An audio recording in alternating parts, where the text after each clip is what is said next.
Alhamdulillah nahmaduhu wa nasta'inuhu wa nastaghfiruh wa na'udzu billahi min shururi anfusina wa sayyiati a'malina man yahdihillahu fala mudilla lahu wa man yudlil fala hadiya lahu asyhadu an la ilaha illallah wahdahu la syarika lahu wa asyhadu anna Muhammadan abduhu wa rasuluhu la nabiyya ba'dah.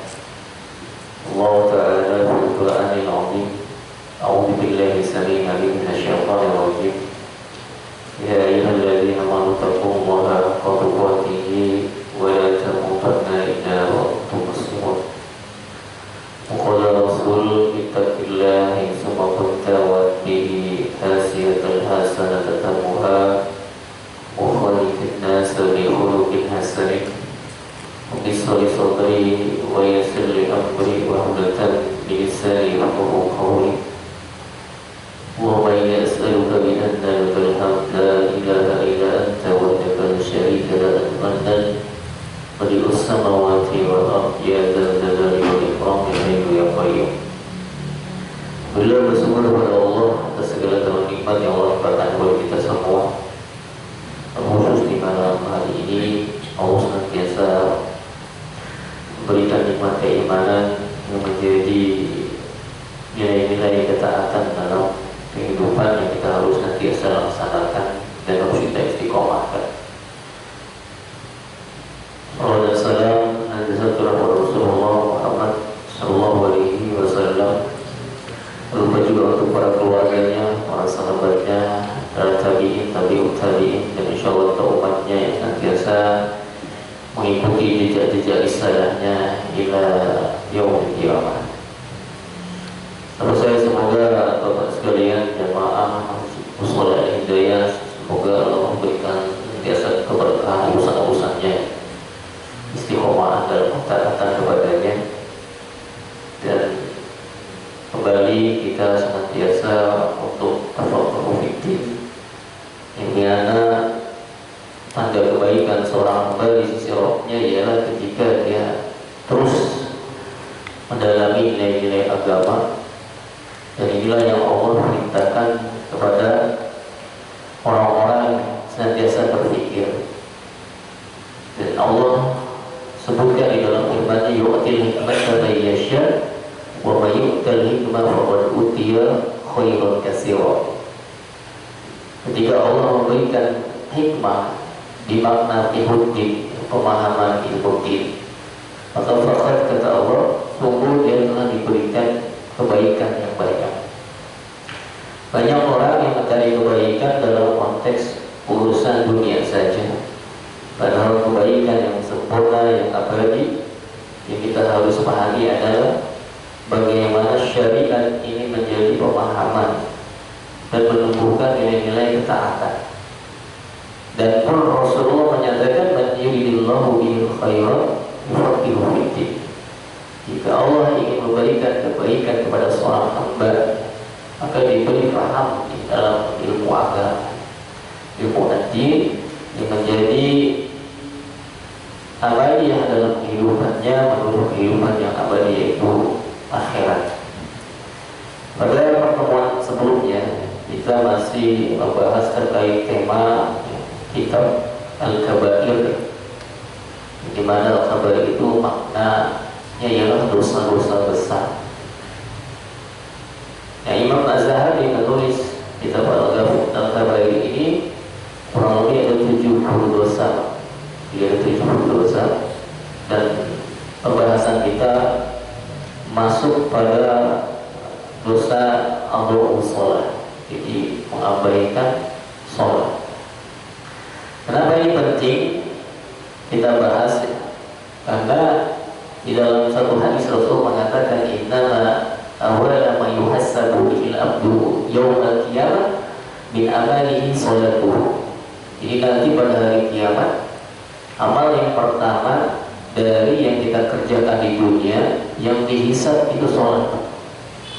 Wa in saluhat, siapa yang sholatnya baik, faqad aflaha, dia akan sukses, wa najah, dan beruntung.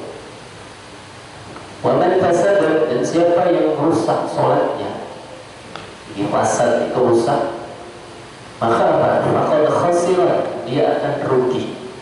Jadi ruginya bukan secara dunia, tapi kerugian di dalam kehidupan akhirat yang menjadi tempat pulang kita nanti. Makanya dunia itu kan cuma persinggahan sebentar dalam perjalanan panjang menuju alam keabadian, yaitu apa? Akhirat. Di sana kita akan diabadikan. Dan abadinya di akhirat sudah gak ada amalan bedanya. Makanya amal itu di dunia. Hari ini tempat kita beramal, di akhirat tempat balasan. Jadi tidak ada yang namanya hisab di dunia, adanya hisab di akhirat. Maka sebelum hisab di akhirat terjadi, konteks muhasabah ini ialah kita memperbaiki hisabu antum qabla antum hasabu. Jadi hisablah diri kalian sebelum kalian dihisab di dalam kehidupan akhirat yang begitu berat pertanggungjawabannya. Maka keimanan inilah yang mendorong agar kita bisa semangat memperbaiki diri di dalam kehidupan. Nah, kemarin sudah kita bahas ada 5 keutamaan ketika seorang itu menjaga sholat tepat waktu. Baru kita bahas 1 poin. Apa poin pertama ya Pak? Masya Allah, masih ingat ya, karena ada catatannya. Allah beri keberkahan rezeki di dunia dan di akhirat. Kenapa ini terjadi? Kita sudah buka kembali darinya, sedikit kita murojaah di surat Toha. Surat Toha itu surat yang ke-20, ayatnya ke-132. Di situ Allah katakan apa? Wa'mur ahlaka bisolah. Serulah, perintahkanlah keluarga kalian untuk sholat. Wastabir alaiha, sabar dalam melaksanakannya. Karena selalu kami kata Allah, kami gak butuh rizki sama kalian. Jadi Allah itu gak pernah minta rizki sama kita loh. Nah itu narzuku, kamilah yang ngasih rizki kepada kalian. Wa akibatul taqwa, dan inilah kebaikan dari sifat takwa seorang mukmin. Ternyata apa? Wa may yattaqillaha yaj'al lahu makhraja wa yarzuqhu min haitsu la yahtasib. Jadi Allah datangkan rezeki dari arah yang tidak disangka-sangkanya. Jadi kuncinya apa? Sholat. Ketika sholat kita jaga di dalam kehidupan dunia ini tepat waktu gitu ya, on time, dia jaga dengan penuh kekhusyuan juga, dia jaga juga dengan berjamaah, dia jaga juga dengan komitmen untuk melaksanakan amaliyah tersebut, sehingga dia istiqomah dalam pelaksanaannya, kehilangannya menjadi satu kerugian. Atau kalau Bapak sholat isya tadi, yang nanti pada kajian, terus besoknya pada subuh sholat subuh berjamaah, itu kalau kita tahu pahalanya, siapa yang sholat isya berjamaah maka dia seperti sholat setengah malam. Kalau sholat subuh, siapa yang sholat subuh berjamaah maka dia seperti sholat sepenuh malam. Ada yang kuat sholat sepenuh malam sih? Ya, jarang mungkin ya. Kalau sahabat ada kok. Itu sholat yang mulainya 3 model. Ada yang sebelum tidur, ada yang setelah tidur, ada yang gak tidur-tidur. Kita jangan jadi keempat ya, tidur terus. Bangun subuh siang lagi. Nah ini tipikal para sahabat ketika mencoba mendekatkan diri kepada Allah setelah beres urusan sholat wajibnya. Jangan ngejar 40 hari 40 malam karena ini rezekinya gak putus, ya mulai subuhnya lewat. Nah itu gitu. Kenapa? Karena sholat orang yang mengerjakan dia mulai tapi semuanya kesehatan, dia sudah tertipu oleh bisikan setan, mengutamakan amalan yang sunnah, meninggalkan amalan yang wajib. Begitu talbis-iblis. Makanya kita harus benar-benar mendahulukan apa yang harus harus lebih utamakan, dan itu yang harus kita sempurnakan. Jangan sampai salah dalam bersikap. Antum baik salatnya, tapi sama orang tua durhaka, nggak benar juga. Ngaji rajin, di Al-Hidayah datang, di Durhak datang, di Al-Azhar datang, tapi sama istri tidak memuliakan, jelek juga. Karena efek dari ilmu itu adalah akhlak mulia kepada seorang, terkhusus keluarganya. Jadi sholat yang benar itu bisa mencegah seseorang dari perbuatan keji dan mungkar. Jadi stigma keji itu bukan mungkin di kalangan orang awam gitu ya, bunuh orang, apalagi zina, itu judi, minum khamr, kezaliman yang kadang orang melakukan di kalangan ahli ilmu itu kebanyakan sama keluarga, tidak berakhlak mulia. Makanya di surat Al-Ankabut, coba kita buka lagi surat Al-Ankabut ayat ke-45 tuh. Target dari sholat kita maka adalah di dalam ayat ini.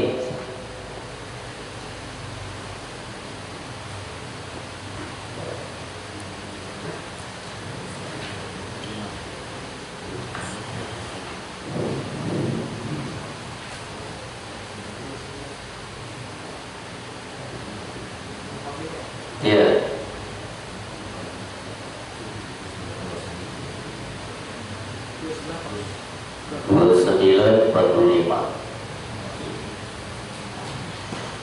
Di situ Allah katakan apa? Utlu ma uhiya ilaika minal kitab. Bacalah oleh kalian dari Al-Quran. Al-Kitab itu nama lain dari Al-Quran. Utlu itu seakar kata dengan tilawah. Baca, diulang-ulang, pahami, amalin gitu.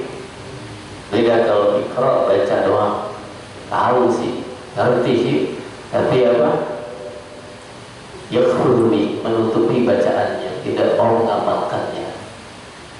Wa aqimis shalah.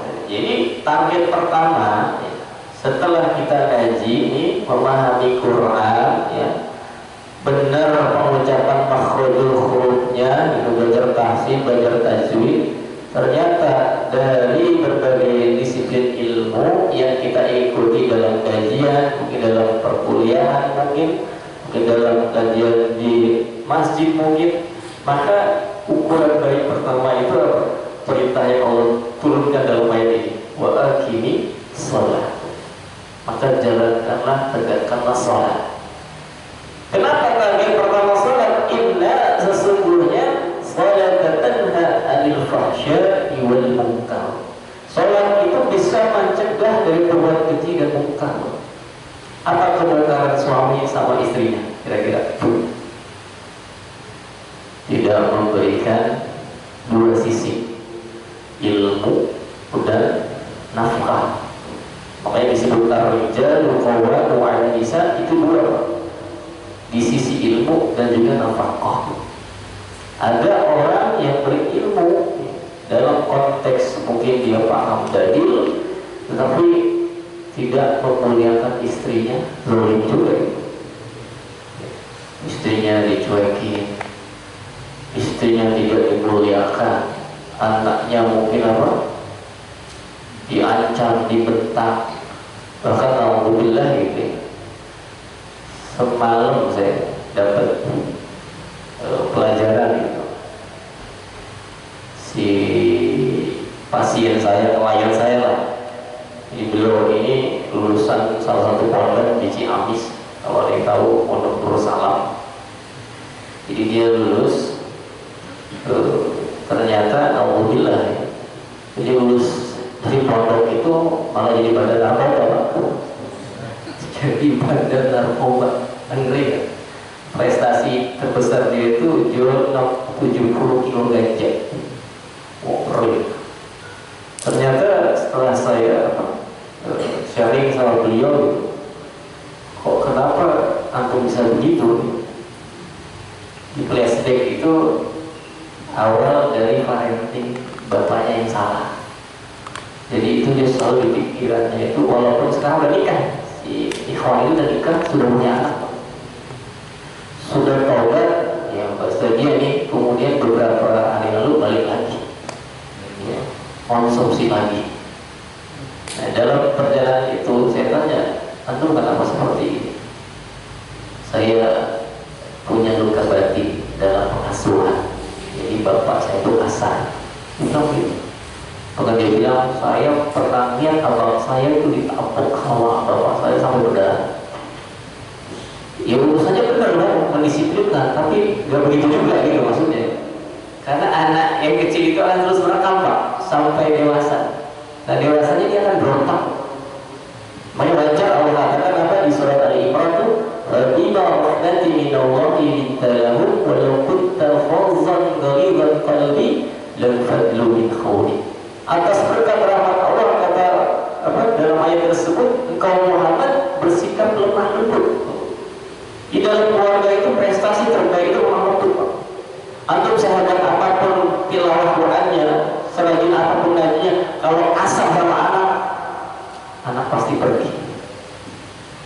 Maka dia waktu itu dia ngomong, itu Ustaz, setelah saya lulus SMA, saya bongkar sesuatu apa yang ada berkecamuk di hati saya. Daripada saya mendem, akhirnya saya kabur gitu dari rumah. Dia bilang di hadapan bapak, ini Pak saya, yang selama ini membuat kami sebagai anak bapak bertahan di rumah. Bapak itu kasar, sampai pernah gelut sama anaknya. Kan ya, lulusan berdoa. Tapi ternyata di pondok itu percaya aja mungkin bapaknya. Makanya doa Rabbi firli wali walidayya wa umma kama rabbayani shaghira. Kalimat rabbayani itu dari kalimat tarbiyah. Makanya orang tua yang enggak menanamkan saham tarbiyah di fase anak menuju apa? Mukallaf kembali gitu. Maka disinilah kerugian Pak. Anak itu akan berontak. Jadi seolah-olah itu bukan berontak amat jadi gitu ya, selain nama Ustaz. Padahal di sini masih memendam luka batin ketika fase menuju balik dia melihat kekerasan dari orang tuanya. Ya walaupun endingnya saling memaafkan. Tapi di akhir pertemuan saya gimana perasaan itu? Ya masih kebayang sih. Jadi luka itu akan terus apa? Terniat di hati seorang anak. Makanya wajar ketika Allah perintahkan orang tua itu prestasi terbaiknya apa? Khairukum wa ana khairukum bi ahlikum. Sebaik-baik para bapaknya di sini ialah yang paling baik sama istri dan anaknya. Jangan memikirkan baik sama tetangga dulu, terbaik sama teman kajian dulu. Baik kita di rumah, itulah originalnya kita, aslinya kita itu di rumah, bukan di kantor, bukan di lingkungan, bukan di tempat kajian, tapi bagaimana istri kita muliakan, anak kita muliakan, karena itu adalah amanah yang paling pertama nanti akan Allah mintai pertanggungjawaban. Dan tidak sedikit. Makanya proses pernikahan itu kadang orang bawa ransel masa lalu ketika diasuh sama bapaknya. Masing-masing bawa itu, udah dulu dididik begini sama bapak udah kan ya. Maka dia tempatin pendidikan itu kepada anaknya. Salah. Karena pendidikan terbaik itu apa? Islam. Bukan bawa luka masa lalu diterapin ke anak, akhirnya anak apa? Seolah lurus, tapi di usia dewasanya dia berontak, melampiaskan dari bandar narkoba. Kan ngeri, jadi bandar narkoba. Ini hal-hal yang apa? Harus kita jadikan rujukan. Bisa jadi selama ini apa kita belum jadi orang tua yang amanah, memikirkan bagaimana prestasi di pekerjaan saja, di kantor saja, di mana saja, pada prestasi terbaik orang tua itu di rumahnya. Kayak nanti itu pernah ada satu riwayat Pak, itu dengerin curhat Aisyah, itu membahas 12 keluarga banyak. Sebelum tidur Nabi siap dengerin istrinya terkait apa? Hadis 12 dengerin sebelum tidur. Coba istri antum curhat kayak gitu, siapa dengerin? Nah, ngantuk udah, besok aja lanjut. Ini hal yang kadang apa? Kecil, tapi wanita itu di dalam tubuhnya itu banyak sampah. Sampah itu salah satunya apa? Ingin cerita. Jadi cukup mendengarkan aja itu sudah jadi kebaikan buat para istri. Makanya para wanita itu sehari dia harus keluar 25 kata kok. Jadi ngomong itu memang harus dikeluarin. Sedangkan lelaki itu 7.000. Berapa kali berarti? 3 kali lipat. Makanya suami itu kalau usah banyak bercerita.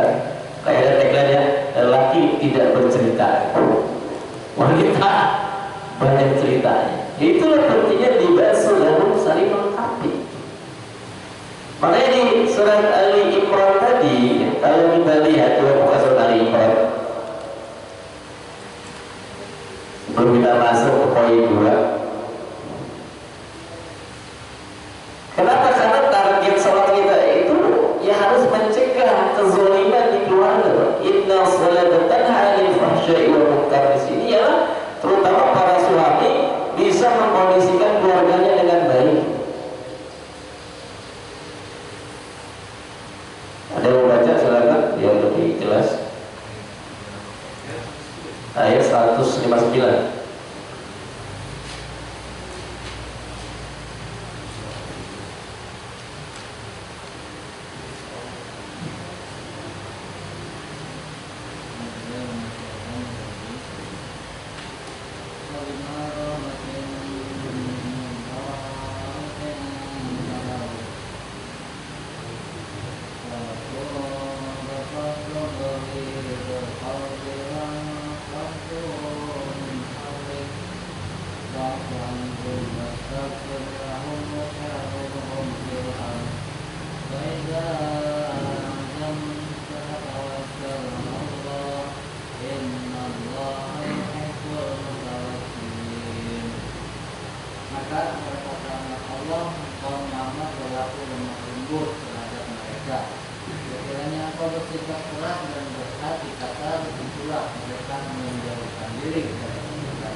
Berikutnya anak kakaknya ini ada 2 anak wanita. istrinya tuh saya disuruh ke rumahnya, ternyata si suami ini biasanya salah satu petinggi PKS, petinggi yang paling terakhir pejabat, pokoknya dia biasanya karena anaknya Hafiz. Dan si bapaknya ini terkenal orang besar lah di mana, di masjid lingkungannya. Maka akhirnya saya dipanggil, saya ketemu sama suami. Tapi mohon maaf, sebelumnya si istrinya itu ngobrol sama saya, suami saya kasar. Padahal dia dimuliakan lingkungan, mohon maaf. Orang takzim sama dia. Bahkan ketika ngomong sama saya ini, si bapak nggak ada di sini, nggak kenal sama saya. Dengan gaya bahasanya, saya ada di mana dengerin gitu ya. Tetapi istrinya tidak dimuliakan. Dia berada di lingkungannya, tapi di kalangan keluarganya dia tidak mendapatkan itu dari istrinya maupun anak. Sehingga satu anak wanitanya sering kabur di rumah, sering kabur dari rumah karena tidak nyaman dengan sikap bapaknya di rumahnya.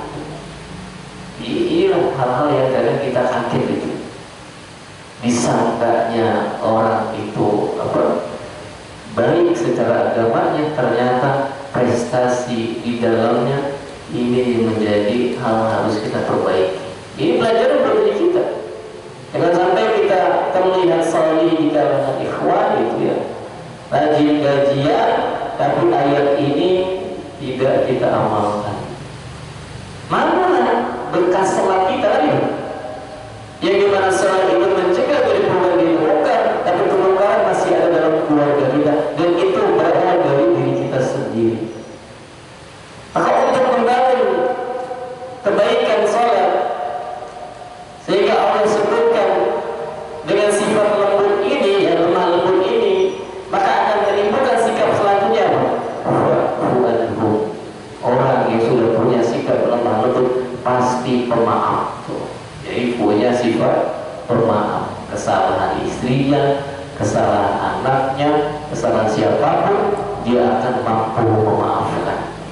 Dan inilah amalan buah dari ketauhidan. Seorang yang berislam kan diumpamakan seperti pohon kurma kan ya? Akarnya kuat ke dalam, batangnya tinggi dan berbuah.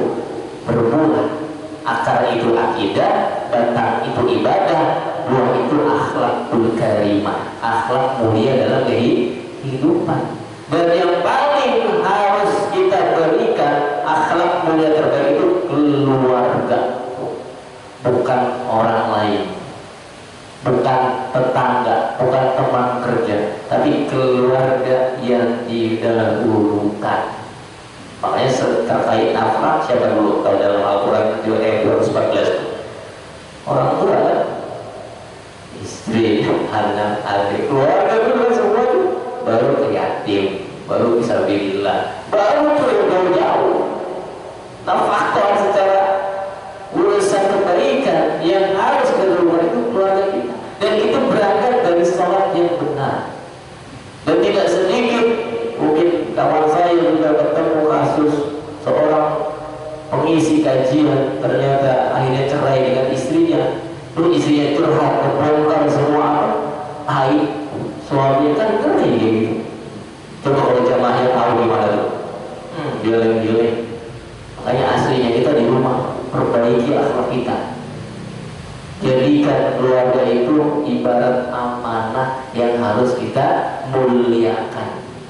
Kayak antum punya mobil baru di rumah gitu ya, datang disiapin apa tuh? Bagasinya kan? Mungkin mobil baru di pinggir jalan, jadi mau jalan kemana saja juga siapin bagasi, kalau kotor dilapin gitu ya. Terus apa lagi? Monitor dalamnya dibagusin. Itu baru urusan mobil, urusan kaleng. Urusan karet kan, dalamnya kaleng sama busa. Begitu kita muliakan. Sampai biasanya kalau ada kerusakan langsung dibawa ke bengkel kan, kita servis kan. Oh, itu begitu kita rajinnya terhadap aset dunia. Istri, anak itu aset akhirat. Dunia akhirat ketika kita muliakan, maka itu lebih dari apa yang kita miliki hari ini. Dan orang yang dikatakan baik kata Rasulullah ialah yang mereka yang paling baik dahulu kepada keluarganya. Jadi pertama itu hadis sifat yang namanya Rabbul Anhum. Rabbul Anhum saling memaafkan. Yang kedua ini wastaghfirlahu. Kalau kita salatnya benar, pasti kita sering doain istri kita, doain anak kita, doain keluarga kita. Karena mereka lah yang harus pertama kita doakan, bukan orang lain dulu. Kalau sudah seperti itu apa lagi? Wasawirhum bil amr. Jadilah kepala keluarga yang siap terima masukan pasangannya, siap menerima masukan anaknya, siap menerima masukan apa? Orang tuanya. Tidak menjadi kepala keluarga yang otoriter, merasa saya adalah ayah, saya yang paling banyak apa? Berjuang gitu kan, saya yang paling banyak capek. Makanya ketika keluarga sudah timbul merasa paling banyak berkorban, itulah mulai kehancuran rumah tangga. Sehingga selalu ingin merasa dihargai. Nah, penghargaan kepada manusia itulah yang baru akhirnya timbul kesombongan. Terus di mana salatnya? Salatnya kata Rasulullah, orang yang tidak mentaati salatnya tidak ada salat pada dirinya. Maksudnya tidak ada pahala dari salatnya. Sahabat tanya, ya Rasulullah, apa makna mentaati salat? Maka sahabat mendengar dengan seksama, Rasul menjawab, makna mentaati salat ialah salat yang mencegah kalian dari perbuatan keji dan mungkar. Jadi siapa yang salatnya tidak mencegah dia dari perbuatan keji dan mungkar, maka tidak ada salat bagi dia. Tentu yang selama ini kita kerjakan, kita harapkan pahalanya sampai di akhirat lama pahalanya. Ternyata tidak berbuat apa? Tidak menjadi kebaikan terhadap akhlak kita, tidak menjadi kebaikan kepada urusan amanah keluarga kita. Ternyata ini menjadi satu kerugian. Maka wajar waman fasada, siapa yang rusak salatnya faqad khasira, dia akan ruginya di akhirat. Kenapa? Masih wata'u syahwat, sering mengikuti hawa nafsunya. Nah, ini sebagai tambahan ya, agar kita benar-benar keberkahan di dalam rumah tangga khususnya itu terjadi, Pak. Jadi jangan berpikir rezeki itu gaji naik gitu ya, untung bisnisnya makin banyak gitu ya. Keberkahan paling utama itu apa? Keluarga yang semakin dekat dengan Allah, keluarga yang berakhlak mulia, keluarga yang tumbuh dengan nilai ketaatan, dan keluarga yang masuk surga bersama Allah. Di dalam surat Al-A'raf di surat 13 ayat 23 dan 24.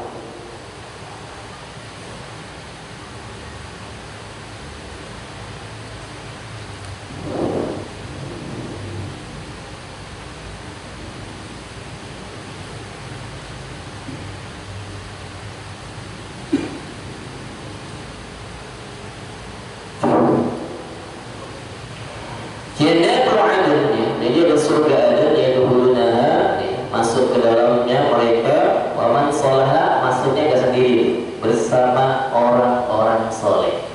Dan lihat orang solehnya bukan teman kajian, Pak, bukan satu RT, bukan satu RW, tapi siapa? Orang solehnya bin abaihim wa azwajihim wa zuriyatihim, bapaknya, pasangannya, anaknya. Berarti siapa ini? Keluarga yang tumbuh dengan nilai ketaatan berjamaah.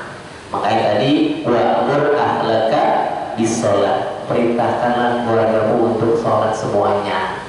Bapak nih kata kajian, jangan bapaknya doang kata kajian, ajak anaknya. Saya ngisi di Masjid Muhammad itu ada bapak-bapak, dia seorang dosen, kalau kajian subuh dia bawa anaknya. Jadi udah membiasakan anak itu kajian dari kecil, walaupun dikajiannya tidur gitu ya, walaupun di panggung bapaknya, tapi nanti terlihat tuh, Masya Allah, iya saya dari kecil diajak sama bapak. Beda dengan apa? Kasar tadi, terniang selalu didampar sama bapak.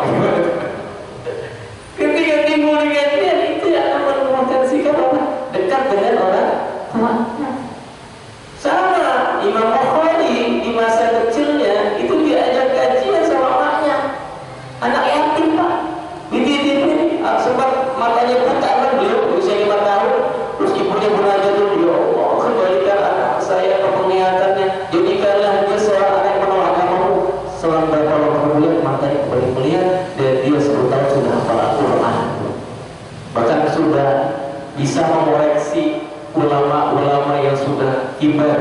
Ketika dia datang kajian, ada seorang ulama tuh mentakhir satu hadis, perawinya disalahin sama Imam Bukhari. Afwan Syekh, itu perawinya salah satu tuh. Jadi itu apa salah tuh? Dari Rasul sampai ke Rasulullah sampai. Cerdasnya anak karena apa? Salah satunya tumbuh dari orang tua yang baik. Makanya khawatirlah tidak punya generasi yang jelek. Apa generasi jelek? Anak yang tidak tumbuh dalam ketaatan, itu generasi yang jelek. Makanya kalimatnya apa? Dan fa'ibadi khalqun. Takutlah ketika kita punya keturunan itu tidak lebih baik dari orang tuanya, malah lebih buruk dari orang tuanya. Harusnya pengganti itu harus lebih baik, bukan? Lebih baik. Antum punya anak, pengen anak itu lebih baik dari kita, kan gitu? Gak mungkin seorang maling nantinya kamu lebih malingnya, kalau maling aku maling motor gitu, kamu maling mobil ya, ada gitu gak? Gak ada. Pasti pengen jadi anak yang soleh, walaupun bapaknya maling, kan gitu. Gimana bapaknya udah ngaji, bapaknya yang soleh, maka amalkan ngaji, ilmu yang sudah dikaji dalam setiap hal-hal yang mendatangkan keilmuan, maka itu menjadi bekas dalam pendidikan anak kita. Makanya ada seorang tadi itu Pak, akhlaknya bagus, yang mulainya rajin, baca Qurannya banyak, sedekahnya banyak, itu sampai kawannya takjub. Apa takjubnya? Masya Allah, antum amalnya bagus banget, dipuji Pak. Apa sih tujuan antum dalam beramal itu? Apa jawabannya? Cuma satu, mudah-mudahan kesolehan saya ngefek ke anak saya. Begitu. Kesolehan bapak ngefek ke anaknya. Jadi kalau ingin soleh anak itu, kata Imam Azadi, ya, inna walidina, sesungguhnya seorang anak yang soleh itu berangkat dari apa? Dari orang tua yang soleh secara ilmu dan amalnya. Jadi itu syarat kita untuk membentuk generasi yang lebih baik dari diri kita sekarang. Kemudian kita masuk ke poin 2 ya. Terkait apa sih fadilah kita menjaga sholat tepat waktu. Di dalam kitab Imam Al-Zahabi, setelah Allah beri keberkahan rizki di dunia, jadi berupa keluarga, kesehatan, istiqomahan, maka yang kedua ini udah urusan akhirat. Apa itu? Selamat dari azab kubur. Jadi orang yang menjaga sholat tepat waktu, dia selamat dari azab kubur. Di dalam kitab Imam Al-Zahabi, dia menukil satu kisah. Jadi di kisah di masa salafus saleh terdahulu, ada seorang wanita Pak yang meninggal. Si wanita ini meninggal, ya, itu misalkan si wanita itu tinggal di Bekasi, nah kakaknya misalkan di Bandung. Nah si wanita ini tinggal sama ibunya. Gitu, karena kakaknya kalau adanya meninggal, datanglah kakaknya. Karena dia seorang kakak yang semua hal-hal yang sifatnya urusan memuliakan adiknya sampai memasukkan liang lahat itu kakaknya. Nah pada saat proses pemakaman adiknya itu, si kakaknya yang masukin ke liang lahat, kemudian selesai pemakaman, kembali ke rumah ibunya. Setelah sampai di rumah ibunya, tiba-tiba dia ngerogoh kantongnya, kayaknya ada yang jatuh di makam adiknya. Entah itu dompet, kalau dalam riwayat itu apa? Duit Pak, harta yang banyak. Kalau bentuknya dulu apa? Dinar kan? Akhirnya dia inisiatif balik lagi ke pemakaman. Dia gali kuburan adiknya karena itu salah satu harta yang harus dia bawa untuk kembali ke rumahnya. Pas proses penggalian dalam kondisi sepi itu, baru berapa kali tiba-tiba keluar api besar dari kubur adiknya. Kaget abang itu. Kenapa? Bila kita beliau pada Allah, dia tutup lagi, gak jadi pun ambil hartanya dalam liang lahat adiknya. Dia tutup lagi, dia pulang ke rumah sambil ketakutan itu, dan dia tanya sama ibunya. Karena selama ini tinggal sama ibunya. Ketika dikatakan sama kakak itu, wah ibu dan sebenarnya selama ini apa sih amalan adik? Ketika tinggal bersama ibu, emang kenapa? Tadi aku ada yang tinggal di liang lahat, aku gali, tiba-tiba kuburnya keluar api besar. Keluar api besar. Ibunya nangis Pak. Tadi bilang apa? adik kamu Kak sering mengakhirkan waktu sholat. Masih sholat Pak, tapi sholatnya di akhir waktu, dapat azab kubur. Innalillahi wa inna ilaihi raji'un. Nangis ibunya, sedih kakaknya. Itulah akibat dari tidak menjaga waktu sholat. Makanya di surat Maryam, coba buka lagi surat Maryam. Orang yang sholatnya sering di akhir waktu disebut generasi yang jelek, sampai di ujung